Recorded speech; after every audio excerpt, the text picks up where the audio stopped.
اللهم صل وسلم وبارك على سيدنا محمد وعلى اله وصحبه اجمعين. حبايب قلبي الحلوين، وحشتوني كتير كتير. يلا بينا في فيديو جديد وطاقه ايجابيه جديده. والنهارده عملنا كل حاجه، كنسنا وغسلنا ونضفنا ومسحنا وظبطنا كل الدنيا. يلا بينا بقى يا قلب اختك، لو لسه ما اشتركتيش في القناه اعملي لنا اشتراك وفعلي زر الجرس.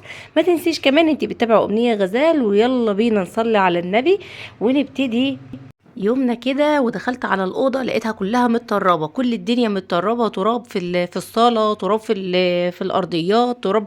بصوا التراب الناعمه دي كانت مبهدله شقتي حرفيا. كان الناس اللي قدامنا بيعزلوا وبينزلوا كمان حاجات من الدور الرابع. ف يعني بينزلوا حاجات زي ما بيهدوا عشه كده او حاجه من الدور الرابع، فكانوا بينزلوها من على وش البيت، يعني من على البيت من بره. فكانت الدنيا كلها بقى ايه، دخلت تراب عندي في الشقه، وكانت الشقه حرفيا متبهدله. يعني قمت كده الدنيا مش مظبوطه زي ما انتم شايفين كده يا حبايب قلبي. دخلت ابتديت اطبق في الهدوم، وقلت بقى ايه لما اخلص الليله اروق الليله كده اللي على السرير الاول، وبعد كده هنفض واشوف انا هعمل ايه النهارده.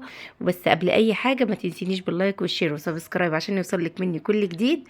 ونشوف مشكله النهارده. وبتقول: جوزي بيديني مصروف، وانا من الشخصيات اللي بحب ادبر واوفر، وبحب ان انا احط الجنيه على الجنيه طالما الحاجه ما هياش لازمه بيتي. فبالتالي بحب احط الجنيه على الجنيه واشوف انا ناقصني ايه. هو بيديني بس المصروف يا امنيه للعلم للبيت فقط، مفيش مصروف خاص بيا. يعني لو نفسي مثلا اجيب حاجه ما بجيبهاش الا في العيد بس، زي الاولاد.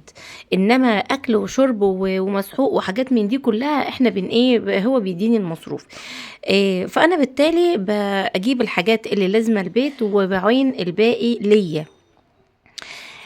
فضلت اعين واحوش لحد ما هو اكتشف ان انا بخبي من المصروف وبعين من المصروف. انا ما بستخسرش في بيتي حاجه والله، ولكن المصروف لما بيبقى زايد انا يعني بقتصد. هي يا جماعه يعني عايزه تفهمكم او بتفهمني انا بمعنى اصح ان هي بتقتصد في الحاجه، مش بتخلي بيتها ناقصه شيء، ولكن هي بتقتصد في المصاريف الى حد ما. يعني بتعرف تمشي بيتها، النهارده يوم، اليوم ده يشيل اليوم ده، وهكذا. زينا زي اي بيت مصري اصيل بيعدي عادي مفيش مشكله. المهم اكتشف ان انا بحوش. ومن يوم ما اكتشف ان انا بحوش يا امنيه، وهو حتى ما عادش بيديني المصروف بتاع البيت. مصروف البيت حتى عاد بيقرفني على بال ما يديهولي. وانا دلوقتي لقيته يعني عين فلوس في الدولاب بتاعه وتحت الهدوم، وانا بنظف وبروق وكده. اكتشفت ان هو عين مبلغ. انا بفكر دلوقتي ان انا اخد المبلغ ده، طالما هو منقص البيت ومنقص البيت من طلبات، انا اخد المبلغ ده واصرف منه. ولما هو يبقى يتكلم هقوله ان انا ما شفتوش وان انا ما اعرفش. وخاصه ان مفتاح الشقه مع حماتي ومع اخت جوزي، وهم احنا في بيت عيله، وهم كده كده بيدخلوا عندي الشقه. فانا عادي يعني لما اجيب الطلبات اللي ناقصاني. واظن ان ده مش حرام. ولكن مش حرام ازاي؟ بس مش حرام ازاي؟ احنا كده بنعبد ورق الشجر. مش حرام ازاي؟ احنا نهزر؟ انت كده بتتهميها في حد تاني خالص. دبريني بقى وعرفيني اعمل ايه بالظبط. انا مش قادره ان انا اعيش العيشه دي، ومش قادره ان انا اكمل على الوضع ده. انا معايا 3 اطفال، وانا زهقت بجد من التصرفات اللي هو بيتصرفها. انا مش قادره ان انا اشوف الفلوس قدامي، وبيتي ناقصه حاجات، وانا نفسي في حاجات كتير، وكل اللي حواليا معاهم كل حاجه، وانا جوزي منقصني كل حاجه. انا صراحه متعاطفه معاكي وفي نفس الوقت ضدك. متعاطفه معاكي لان انتي قدامك الفلوس ومش قادره تصرفي، وهو ده مالك وده حالك وده. يعني انا مش قادره اقولك ايه، مش عارفه اقولك ايه بالظبط. وفي نفس الوقت حرام ان انتي تاخدي من وراه وتتهميها في حد تاني. كان في شيخ قبل كده، انا مش عارفه المعلومه دي صح ولا غلط، ولكن انتوا فيدوني في التعليقات برضو. كان في شيخ قبل كده بيقول: طالما نقصك من طالما هو منقصك من الفلوس بتاعه البيت، او فلوس جوزك قدامك وحاجات هتجيبيها للبيت، عادي ان انت تاخدي من وراه وتجيبي حاجات لبيتك، حاجات لبيته، يعني من فلوسه في بيته. انما الحرام ان انت تاخدي الفلوس بتاعته وتروحي تديها لاهلك، تروحي تجيبي بيها رفاهيات، تروحي تجيبي بيها حاجات من الحاجات دي.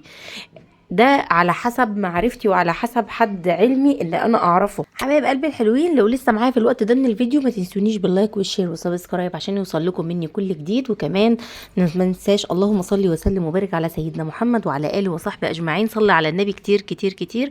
اتقي ربنا على قد ما تقدري في جوزك، اتقي ربنا في بيتك على قد ما تقدري. صاحبه المشكله صعبانه عليا، المشكله سلاح ذو حدين، انا مانيش قادره ان انا اقول لها مثلا خدي من وراه، لان في ناس تانية بتدخل الشقه.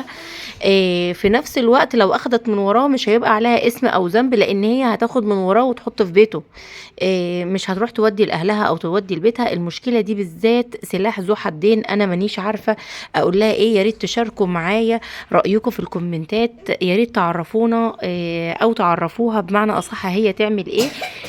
ما تنسوش كمان تشيروا الفيديو، ما تنسوش كمان يا قلب اختك لو لسه وراكي صلاة ما صليتيهاش قومي صلي وخلصي اللي وراكي، شغلي الفيديو كده كله طاقة ايجابية. ما تنسيش تحطي لي اللايك. انا زي ما انت شايفة كده دخلت على اوضة النوم خلصتها. غيرت البطاطين، انا بحب الى حد ما كده يعني من كل فترة للتانية اشيل حاجة، اشيل بطانية مثلا شكل واحط بطانية تانية، اغير اشكال الملايات، حاجات كده يعني ايه، بحيث ان انا مبقاش ملانة من المكان اللي انا قاعدة فيه. ابتديت ان انا احط السجاد ده بقى. انا كنت حاطه الحفاظات، شلت الحفاظات لان الحفاظات خفيفه والجو ابتدى يسقع، والاولاد عندنا ربنا يشفيهم ويعافيهم يا رب، ابتدوا بقى دور البرد اللي منتشر، ربنا يشفيهم ويعافيهم ويشفي اولادنا اجمعين يا رب، اللهم امين يا رب العالمين. فقلت بقى ايه لما نغير نشيل الحفاظات ونحط السجاد التقيل زي ما انتم شايفين كده. شلت وكنست ومسحت، وكمان نفضت كده الصالون، غيرت البياضات اللي كانت موجوده، حتى لو مش علشان خاطر الجو سقع، فعلشان خاطر انتي كنظرتك للمكان اللي انتي قاعده فيه تبقى نظره متغيره وتبقى نظره كويسه كده، ما تبقيش قاعده ملانه من المكان اللي انتي قاعده فيه. وبالذات لو انتي شخصيه بيتوتيه قاعدة على طول في البيت، فغيري كرسي مكان كرسي، غيري حاجة مكان حاجة، كل دي بتغير من طاقتك وبتخلي فيه طاقة إيجابية. أول ما تصحي الصبح افتحي الشبابيك، دخلي الشمس والهواء على طول لشقتك، ده كمان بيفرق معاكي جدا. شغلي القرآن الكريم على طول في قلب شقتك، هيفرق معاكي جدا وهيحسسك بالراحة وبالطمأنينة، هيبعد أي عين عنك وعن بيتك وعن أولادك وعن زوجك. على قد ما تقدري، المسلم دايما مصاب، على قد ما تقدري حصني نفسك وحصني بيتك. اللهم إني حصنت نفسي وزوجي وبيتي وأهلي بالحي القيوم الذي لا ينام وبعد عنا الأذى، بلا حول ولا قوة إلا بالله العلي العظيم. زي ما احنا شايفين كده بقى، خلصت في الصالة التانية، وهنا مسحت، شلت الركنة وكنست ومسحت، وابتديت احط الايه السجاد ده. السجاد ده كمان خفيف ما هوش تقيل، هو سجاد تركي، ولكن انا حبيت ان انا اغير زي ما قلت لكم كده حتى طاقه ايجابيه وتغيير لنظره العين، لان انا شخصيه بيتوتيه جدا، فين وفين على بال ما بخرج، فبحب ان انا اغير من المكان اللي انا قاعده فيه. لو انتي لسه معايا في الوقت ده من الفيديو ما تنسينيش باللايك والشير وسبسكرايب عشان يوصلك مني كل جديد.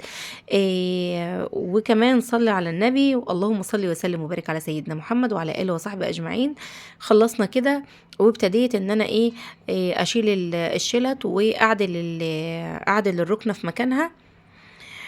الركنة زي ما احنا شايفين كده هي قطعتين منفصلة، فانا بتسهل عليا جدا لما باجي افرش، وخاصة ان الصالة ديت صالة صغيرة. انا كان عندي الاول خالص الصالة كانت في الحتة اللي فيها الركنة دي، الى ان فتحت اوضة في الصالة، يعني الصالة بتاعتي كانت اللي فيها السجادة والركنة دي بس، الى ان فتحت الاوضة اللي فيها الصالون دخلتها في الصاله، فاصبحت صاله على بعضها واسعه شويه، لان الاول كانت ضيقه جدا. انا الشقه بتاعتي صغننه جدا جدا، ولكن الحمد لله الحمد لله كلها خير وبركه وكلها رضا. انا فرحانه بيها جدا. فاي حد بقى بيدخل يستخف دمه في التعليقات وانت قاعده في علبه كبريت وحق كريم والعسل اللي بيتقال ده، علشان انا بسمع استظراف كتير وبدخل امسح الكومنتات، ملهاش اي لازمه وملهاش اي 30 لازمه صراحه. انا راضيه بعيشتي جدا الحمد لله، اللهم لك الحمد، احنا احسن من غيرنا بكتير. شقتي جميله وحاجتي جميله. ارضي عشان ربنا يرضى عليكي، واحمدي ربنا علشان ربنا يزيدك. اللهم لك الحمد. حبايب قلبي الحلوين، يا رب تكونوا استفدتوا معايا من فيديو النهارده. ما تنسوش تقولوا كمان رايكم في المشكله بتاعه النهارده، انا بستنى رايكم جدا وبهتم برايكم جدا. كده أكون خلصت الشقة بتاعتي وظبطت كل حاجة. يا رب يكون الفيديو استفدتوا منه، والسلام عليكم ورحمة الله وبركاته.